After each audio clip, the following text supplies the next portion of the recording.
Өнөөдөр улсын хурлын чуулганаар засгийн газраас яаралтай гормоор өргөн барьсан бизнесийн эрхчлөөний тухай анхдагч хуулийн төсөл болон түүнийг дагалдах 97 хуулийн өөрчлөлтийг хэлэлцэх хэсэг асуудлыг шийдвэрлэж, гишүүдийн олонхын саналаар үзэл баримтлалын хувьд дэмжлээ. Энэхүү шинжилэл нь манай улсын бизнесийн орчин хөрөнгө оруулалтын эрх зүйн зохицуултыг үндсээр нөөцлөх, төрийн дарамт, хүнд сурталыг арилгах зорилготой бөгөөд засгийн газраас хэрэгжүүлж буй чөлөөллийн бодлогын гол цөм гэж засгийн газар тайлбарлаж байна. Манай улс эдийн засгийн эрх чөлөөний индексээр 184-аас 74-т ирэмблэгдэж байгаа ч хөрөнгө оруулагчдад ээлтэй байдлын үзүүлэлтээрээ 109-р байр руу ухарсан байна.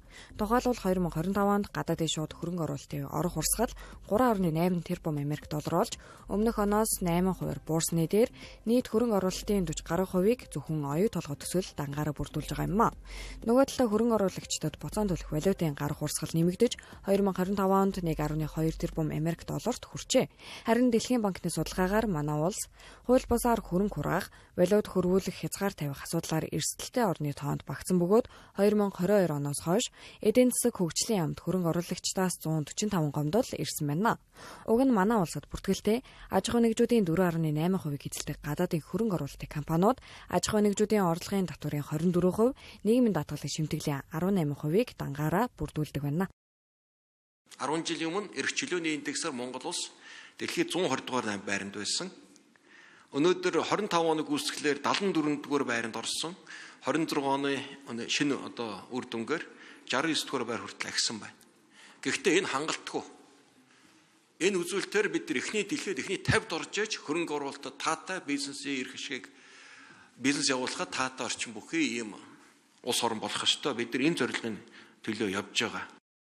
Иймд засгийн газраас өргөн мэдүүлээд байгаа бизнес эрх чөлөөг тунхагласан 2 хуудас бүхий суурь хууль батлагдсанаар төр бизнестэй өрсөлдөхгүй байх, төрийн оролцоог багасгах, аж ахуй нэгжүүдийн дарамтыг бууруулах зарчмууд баталгаажих юм байна. Мөн дагалдах хуулиудын хүрээнд хөрөнгө оруулалтын тухай хуульд дараах 6 гол өөрчлөлтийг тусгажээ. Үүнд хөрөнгө оруулагчдын гомдол маргааныг шийдвэрлэх шинэ бүлгийг нэмж, маргааныг шүүхийн бус журмаар болон хөндлөнгийн олон улсын арбитраар шийдвэрлэх боломжийг нээж, хөрөнгө оруулалт худалдааны агентлагийн эрх хэмжээг нэмэгдүүлэх. Даатгал хөрөнгө оруулалтын сан зэрэг, санхүүгийн бусад байгууллагын гаднаас татсан их хүүсвэрийн хүүгийн судхан, татварын арилжааны банктай адил буюу 20%-аас 50% болгон бууруулах, төрөөс явуулах ижил төрлийн хяналт шалгалтын давхартлыг арилгаж, төрийн төлөвлөгөөд хяналт шалгалтын тоог жилд 2-оос ихгүй байхаар хуульчлах, докторжуулах гэрчилгээ олгох хугацааг 10-аас 20 жил хүртэл болгон уртасгаж, шалгуурыг хэлбэршүүлэх болон гадаадын хөрөнгө оруулалтыг хязгаарласан 12 салбарын хуульд өөрчлөлт оруулах байна. Мөн ажиллах хүчний дутагдaltaй хүнс хөнгөн үйлдвэр аялал жуулчлалын салбарыг гадаад ажилтны ажлын байрны төлбөрөөс чөлөөлөх багтсан байна. Зөвшөөрлийг хязгаарлаад ирэхээр бүртгүүлгээд гаргадаг. Заавал бүртгүүлнэ. 267 шаардлага байна. За тэр байгууллагаас дүгнэлт авах ёстой. 232 дүгнэлтийн шаардлага байна. За энийг заавал гэрчилгээжүүлнэ гэхээр тэр нь 132 салбарт. За ингээд тэрийн шийдэл ирэхээр энэгээр магадлан итгэмжлэлд орсон байх ёстой. Тэр нь 30. За энэ бол сертификаттай байх ёстой. 9 гэдэг. Ийм олон зөвшөөрөл гэж зохицуулаагүй боловч зөвшөөрлөөсөө давсан ийм бизнесийн орчинд сөрөг нөлөөлж байгаа ийм босгууд их байгаа. Хүн суртлууд дэгээ гохоод их байна. За энэ болгоны арилгыг хийж байгаа. Энэ болгоны шин бариад нөгөө хууль шүүхийн байгууллага дээр хүчний байгууллага дээр асуудал гараад байгаа нь энэ. Төр данхар байна гэдэг байгаа.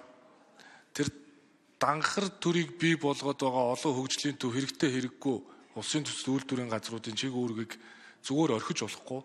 Тэгэхээр тодорхой чиг үүргүүдийг мэргэжлийн холбоо руу шилжүүлэх эрхийг энэ хуулиар нээж байгаа учраас 120 гаруй зөвшөөрөл байгаль орчин санхүү барилга зам тээвэр боловсрол уул уурхайг олон салбарт шилжин ингэснээр төрийн заримжийг төр заримжийг үүргүүдээс татгалзсан гэсэн үг. Хуулийн төсөл батлагдвал зөвшөөрлийн хууль заасан 371-ээс бусад бүх төрлийн үйл ажиллагааг чөлөөтэй эрхлэхийг зөвшөөрөх бөгөөд 146 төрлийн үйл ажиллагааг ямар нэгэн тусгай зөвшөөрөл лицензгүйгээр зөвхөн e-бизнес системд мэдэгдээд хариу хүлээлгүйгээр шууд эхлүүлэх боломж бүрдэх юм байна. Түүнчлэн нийт 251 тусгай зөвшөөрлөөс 233-ыг лиценз цэгийн мэн системээр дамжуулан захим хэлбэрээр олгож, явцын хяналт шалгалтаар үйл ажиллагааг нь хэвийн үнэлэгдсэн аж ахуй нэгжүүдийн зөвшөөрлийг эрсдлийн үнэлгээнд нь тулгуурлан автоматар сонгодог болохоор тусгажээ.